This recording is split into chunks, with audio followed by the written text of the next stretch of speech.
Fashion and interior decorating is my life. I love it. It brings me ease. It brings my stress level down. It's just natural for me. And so that is just really what I do. I play in fashion. I get paid to play in fashion. I get paid to make sure that people are beautiful and looking at their best. I love elevating people who are not as fashionable or considered into fashion. So I just like to teach them the aesthetics that anybody can look striking. Anybody. Anybody that these hands touch is going to go to the next level.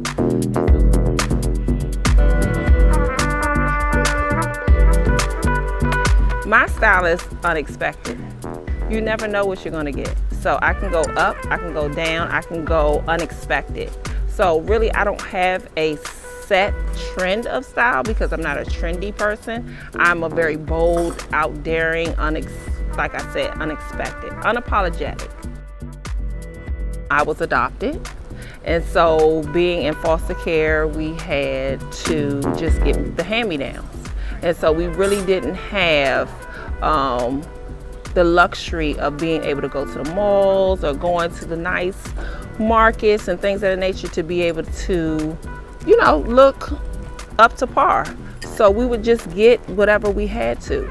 And even because I was able to get whatever I had to, I still stamped my aesthetic of who I was. I was always able to show my personality through fashion.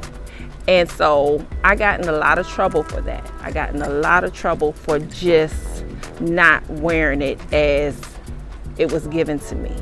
I always told myself when I got older that I would be able to really stamp who I was and be able to express myself. Now, when I finally got adopted, my grandmother was really my inspiration of how I really got glamorized and really knew what style and fashion was really about, because she molded me. She taught me about the do's and the don'ts. She was never a person who really followed what other people did. She loved designer, but she did not market designer. You never knew what she had on, but it was always designer. But she was a seamstress and she made her own clothes. So she would also put her own twist into her fashion because she was just that fashionable. It was natural for her. And so with me being always around her, it just gravitated to me. You know, she would use me as her little muse. And she would just make garments for me. She would just make different things. So that's how I learned how to sew. I learned how to, measure things. I just learned so much from my grandmother. When I work with clients that come to me, I always look at who they are, number one, of when I first see them. I'll put the twist on it, but I'll still capture who you are as a person. Not to change you, not to make you feel uncomfortable. But I know that sometimes when people live outside of their elements, they feel like they don't want change. But one thing about me, when you come to me, you have to be willing to open yourself up to be able to elevate yourself, because why would you come to a stylist if you want to look the same? So being in this industry, being a Black woman in fashion, is very hard to be able to push through and be respected, because it's a male-dominant field, which is unexpected. I would think that more women would get the recognition of being fashionable, trendy. Well, let me take out trend. Just more driven to set the tone.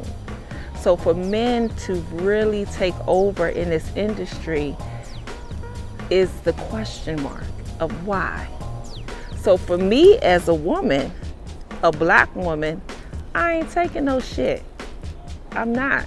So I come to the table to say, even if it takes me a long time, I'm still going to get to where I'm going, because I'm not a person who backs down. I'm a person who is going to do what I want, stay to, let me change that around. I'm a woman who knows what she wants. I'm going to get everything that is set out for me to do.